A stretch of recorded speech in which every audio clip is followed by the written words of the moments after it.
വാഹനാപകടത്തിൽപ്പെട്ട യുവതിയെ രക്ഷാപ്രവർത്തകനായെത്തിയ ആൾ പീഡിപ്പിച്ചെന്ന പരാതിയിൽ പോലീസിനെതിരെ ഗുരുതരമായ ആരോപണമാണ്. ആ വിഷയത്തിൽ ഇപ്പോൾ SP-യുടെ പ്രതികരണം വരുന്നു. ആലപ്പുഴ SP. ഓരോ വിത്തിൻ്റെ 5-10 മിനിറ്റ്സിൻ്റെ ഗ്യാപ്പായിരിക്കും. അവർ കുറച്ച് നേരത്തെ ഹോസ്പിറ്റലിൽ വെച്ച് പീഡനമുണ്ടായിരുന്ന ഒരു മൊഴി ഇവിടെ വരുന്നുണ്ട്. അങ്ങനെ ഹോസ്പിറ്റലിൽ വെച്ച് ഇയാൾ മദ്യപിച്ചിരുന്നു. അങ്ങനെയുണ്ട് അവിടെ വെച്ച് ഇങ്ങനെ ഹോസ്പിറ്റലിൽ കയറ്റുന്ന ഒരിക്കലുണ്ടായിട്ടുണ്ട്. അതിന് മുമ്പാണ് ശരിക്കും നമ്മുടെ ഈ പെൺകുട്ടി സംബന്ധിച്ച മൊഴിയിൽ അല്ല, അതിലൊരു കാര്യം എന്താ അറിയോ, ഇപ്പോൾ ഈ പറഞ്ഞതിന് ശേഷം ഞാനിതുവരെ ഈ പറയുന്ന വ്യക്തിനെ കണ്ടിട്ടില്ല. അപ്പോൾ കഴിഞ്ഞ ദിവസം ഇന്നലെ ഞാൻ കോൺടാക്ട് ചെയ്തിരുന്നു. അവിടെ വേറൊരു പോലീസ് സ്റ്റാഫ് വെച്ച് കോൺടാക്ട് ചെയ്തിരുന്നു, ഇൻവെസ്റ്റിഗേഷൻ ടീമുകളിൽ. അപ്പോൾ അവരെ വെച്ചിട്ടൊന്നും, കാരണം ഇതൊരു ട്രാൻസ്പെറൻസി വെച്ചിട്ടുള്ള ഇൻവെസ്റ്റിഗേഷൻ അതിലുള്ളത്. ഇതിൽ പോലീസിനൊന്നും ഹൈഡ് ചെയ്യാനില്ല, ഒന്നുമില്ല, പ്രൊസീജിയർ ചെയ്തു. അഥവാ ഈ പറയുന്ന ഓഫൻസ് എന്താണോ അതിൻ്റെ എല്ലാ ഗ്രാവിറ്റി മനസ്സിലാക്കിയിട്ട് പ്രോസിക്യൂട്ട് ചെയ്യേണ്ടത് 100% അത്യാവശ്യമാണ്. അറിയാലോ, പറയേണ്ട ആവശ്യമില്ല. അപ്പോൾ അതുകൊണ്ട് ഒന്ന് ഏതെങ്കിലും തരത്തിലുള്ള ഈ തരത്തിൽ മറ്റ് അവിടെ വെച്ച് ഹോസ്പിറ്റലിൽ വെച്ച് മൊളസ്റ്റേഷനൊന്നും ഇല്ല.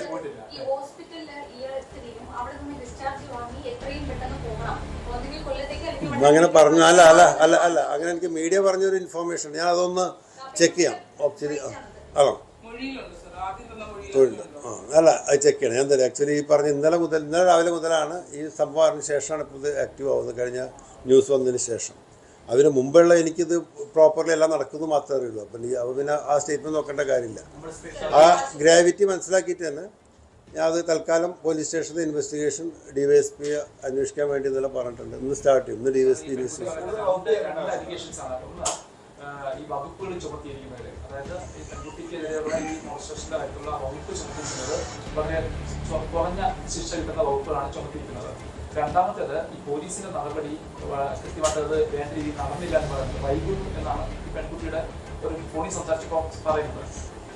അത് ഒന്ന് വെരിഫൈ ചെയ്യാം. അത് അല്ല, വകുപ്പുകൾ ഞാൻ പരിശോധിച്ചു. വകുപ്പുകൾ തെറ്റൊന്നുമില്ല, വകുപ്പ് തെറ്റൊന്നുമില്ല. പക്ഷേ ഈ പറയുന്ന മറ്റു വല്ല പ്രൊസീജിയർ ഒന്നാമത്തെ കാര്യം, ഇത് കംപ്ലൈൻറ്റ് പോലീസും തമ്മിൽ ഇതിൽ ഡിഫറൻസിൻ്റെ ഒപ്പിൻ്റെ ആവശ്യമില്ല. കാരണം ഇതൊരു സക്സസ്ഫുൾ പ്രോസിക്യൂഷനാണ് നമ്മൾ ഈ സമയം മുതൽ അത് നോക്കുന്നത്. ആ തരത്തിലുള്ള എന്തെങ്കിലും വീഴ്ചകളോ മറ്റേതെങ്കിലും തരം ഒമിഷൻസോ സംഭവിച്ചിട്ടുണ്ടെങ്കിൽ അത് ക്ലാരിഫൈ ചെയ്യുന്നതിന് വേണ്ടിയാണ് DYSPയുടെ ഇൻവെസ്റ്റിഗേഷൻ എടുക്കാൻ വേണ്ടി പറഞ്ഞിരിക്കുന്നത്.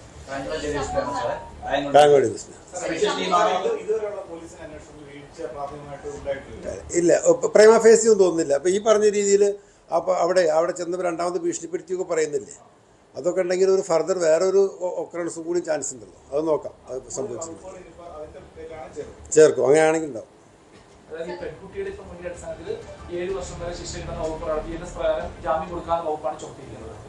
അതെ.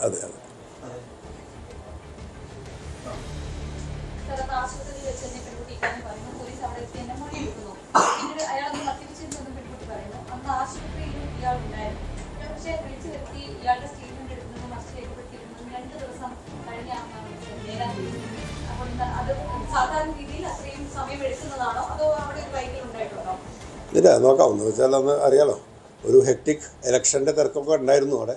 എത്രമാത്രം സ്ട്രെങ്ത് അവൈലബിലിറ്റി വല്ല ഇഷ്യൂ ഉണ്ടായോ എന്നുള്ളതോ അല്ലെങ്കിൽ എന്തെങ്കിലും കമ്മ്യൂണിക്കേഷൻ ഗ്യാപ്പ് ഉണ്ടോ, അല്ല ഞാൻ പറഞ്ഞ ആ ഭാഗമൊക്കെ വെരിഫൈ ചെയ്യുന്നതിന് വേണ്ടിയിട്ടും അതിന് വേണ്ടിയിട്ടാണ് DYSP ഏൽപ്പിച്ചിരിക്കുന്നത്. ആലപ്പുഴയിൽ ഈ സംഭവത്തിൽ ആലപ്പുഴ പോലീസ് മേധാവിയാണ് വിശദീകരിക്കുന്നത്. ഈ വിഷയത്തിൽ വീഴ്ച ഉണ്ടായിട്ടുള്ളോ എന്ന കാര്യം പരിശോധിക്കും എന്നാണ് മന്ത്രി SP വ്യക്തമാക്കുന്ന കാര്യം. കൂടുതൽ വാർത്തകൾക്ക് News 18 Keralam YouTube channel subscribe ചെയ്യുക.